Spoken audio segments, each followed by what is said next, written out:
Capital hospital रे doctor को आक्रमण घटना रे वर्तमान जन को गिरफ्त कराई आ जने फेरार अच्छा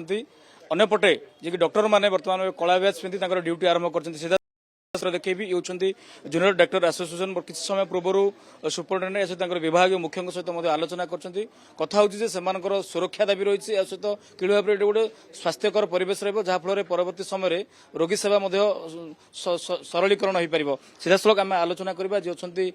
जेडीए एसोसिएशन सभापति अच्छा विश्वजित मल्लिक सर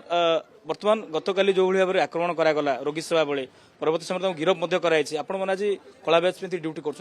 कहीं कौन एमती पदक्षेप ने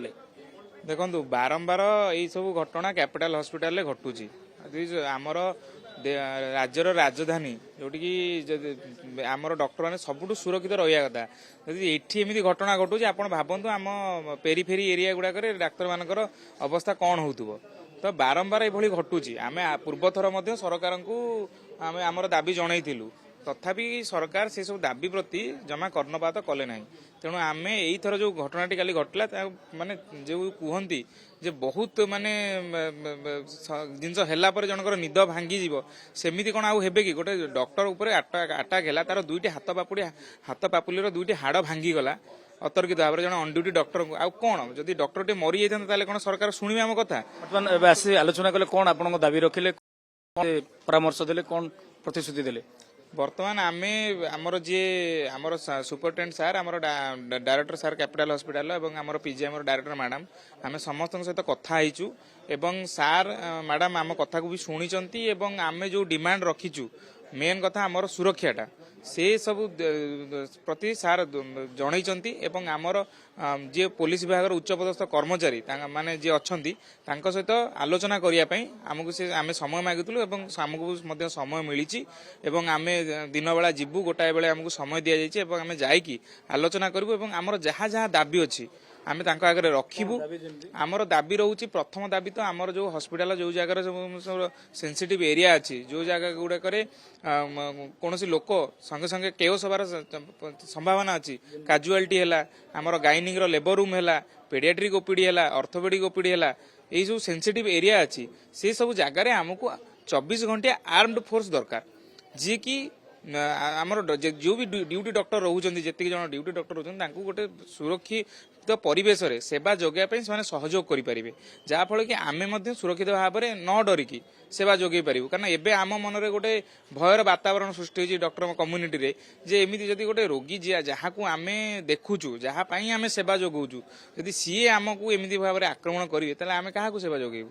आमे भी निजे गोटे मनीष आमको भी से बुझिया कथा जे सेमानकर जेमती मनीष आमे भी सेमती मनीष आमे कौन सुपर ह्यूमान नुह आमे कौन भगवान नुह आमे भी मनीष आमको गोटे लोकटे बाड़े आमको भी काटो आमको हाड़ भांगी आमर भी रक्त बोइब तेणु से सब जिनस प्रति लोक जनसाधारण सचेतन हवा दरकार जनसाधारण जदि सचेतन न हे सरकार जदि सचेतन न हो आम सुरक्षा प्रति ताले आमे कहबु क्या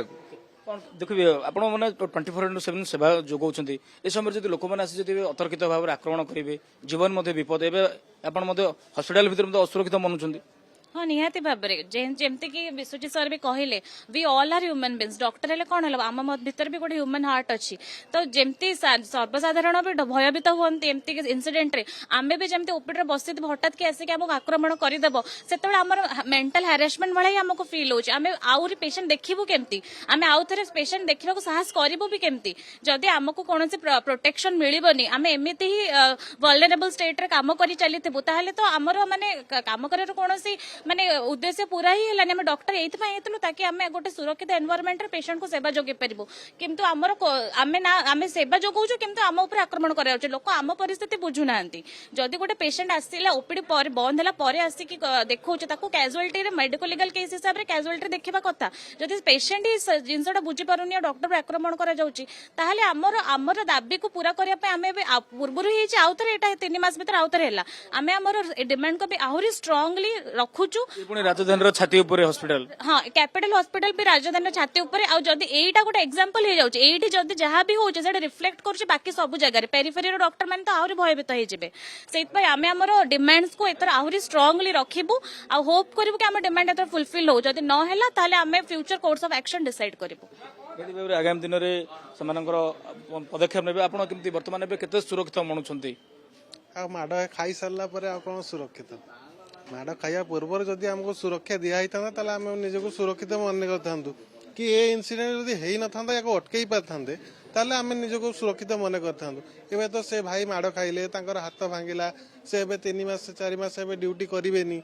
ଡ୍ୟୁଟି ନ କଲେ ଡକ୍ଟର ସର୍ଟେଜ ବି ଏଇଠି କ୍ୟାପିଟାଲ ହସ୍ପିଟାଲ ହିଁ ହେଲା, ଆଉ ଅଲ୍ଟିମେଟଲି ରୋଗୀମାନେ ହିଁ ହଇରାଣ ହେଲେ। ଆଉ ଆମେ ଏଇଠି କୋଉଠୁ ସୁରକ୍ଷିତ ହେଲୁ ନା ଆମକୁ ସୁରକ୍ଷିତ ସରକାର ଜଗେଇଲେ ନା କିଛି ନାହିଁ। ଲାଷ୍ଟ 3 ମାସ ହେଲା ପରେ ବି କହିଲେ ସୁରକ୍ଷା ଦେବୁ, ତାପରେ ସେ ଖାଲି କାଗଜ କଲମରେ ରଖିଦେଲେ, ନା କି ଆସିକି ସୁରକ୍ଷା ପାଇଁ ରହିଲେ, ନା କିଛି ସିଷ୍ଟମ ହେଲା ଯୋଉଟା କି ଆମକୁ ସୁରକ୍ଷା ଦେଇପାରିବ। ବ୍ୟବସ୍ଥା କେମିତି ଭାବରେ ଗୋଟେ ସଂଗଠିତ ହବ, ଦୃଢୀଭୂତ ହବ, ସିଷ୍ଟମେଟିକ ଚାଲିବ, ସୁରକ୍ଷା ସମସ୍ତେ ରହିବେ ଆଉ ସେ ଭିତରେ ବି ସେବା ବି ଚାଲିବ।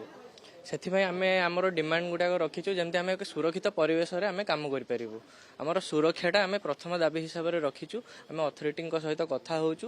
ଯେମିତି ସେଇଟାକୁ ଏନସିଓର କରାଯିବ। ଆଉ ସରକାର ଏବେ 2-3 ମାସ ଭିତରେ ଏଇଟା 2 ଥର ହେଲା,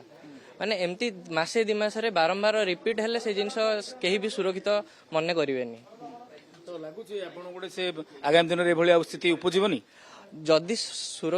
ସୁରକ୍ଷାକୁ ସେତିକି ସୁଦୃଢ଼ କରାଯାଏ ତାହେଲେ ଏମିତି ସିଚୁଏସନରୁ ବର୍ତ୍ତି ହବ। ଥାନା ଏସି ଆସିଥିଲେ ଆପଣଙ୍କ ସହିତ ଆଲୋଚନା କରୁଥିଲେ, କଣ କହିଲେ ସବୁ? ସେ ତ କହିଛନ୍ତି ଡିସିପିଙ୍କ ସହିତ ଆଲୋଚନା କରାହେଲା ପରେ ଯାହା ନେକ୍ସଟ ପ୍ଲାନ୍ କହିବେ। ଆପଣ ଶୁଣୁଥିଲେ ଯେ କି ଜେଡିଏର ଆସୋସିଏସନର କର୍ମକର୍ତ୍ତା ଥିଲେ, ସେମାନଙ୍କର କହିବା କଥା ସେମାନଙ୍କର ଯେଉଁ ପ୍ରାଥମିକ ହେଉଛି ସୁରକ୍ଷା, କିଭଳି ଭାବରେ ସୁରକ୍ଷିତ ପରିବେଶ ରହିବ ନାହିଁ ନା ଗତକାଲିର ଘଟଣା ନୂଆ ନୁହେଁ, ପୂର୍ବରୁ ମଧ୍ୟ ଏଭଳି ଘଟଣା ଘଟିଛି। ତ ବର୍ତ୍ତମାନ ସ୍ଥିତିରେ କିଭଳି ଭାବରେ ଯେଉଁ କଥା କହୁଛନ୍ତି ସେନ୍ସିଟିଭ ପଏଣ୍ଟ ରହିଛି, କାଜୁଆଲିଟି କଥା କୁହନ୍ତୁ, ଅନ୍ୟାନ୍ୟ ଯେଉଁ ଜାଗା ସେଠି ଆର୍ମ ପୋଲିସ ଫୋର୍ସ ଦରକାର କଥା ସେମାନେ ଦାବି କରୁଛନ୍ତି। ତ ଆଗାମୀ ଦିନରେ ତାଙ୍କର ଜେନେରାଲ ବଡି ମିଟିଂ ହବ, ସେଠି ଯଦି ସୁରକ୍ଷା ନେଇକରି କୌଣସି ଯଦି ସେମାନଙ୍କୁ କୌଣସି ଦୃଢ଼ ନିଷ୍ପତ୍ତି ନ ମିଳେ ବା କୌଣସି ପ୍ରତିଶ୍ରୁତି ନ ମିଳେ, ହୁଏତ ଆଗାମୀ ଦିନରେ ବନ୍ଦ କରିବା ପାଇଁ ମଧ୍ୟ ପୁଣି ଥରେ ରାସ୍ତାକୁ ଓହ୍ଲାଇବା ପାଇଁ ମଧ୍ୟ ପ୍ରତିବାଦ କରିବା ପାଇଁ ମଧ୍ୟ ଚେତାବନୀ ଦେଇଛନ୍ତି। Exchange your old AC and take home a new power-saving AC. Save up to ₹10,000. Patro Electronics, Odisha's largest AC seller.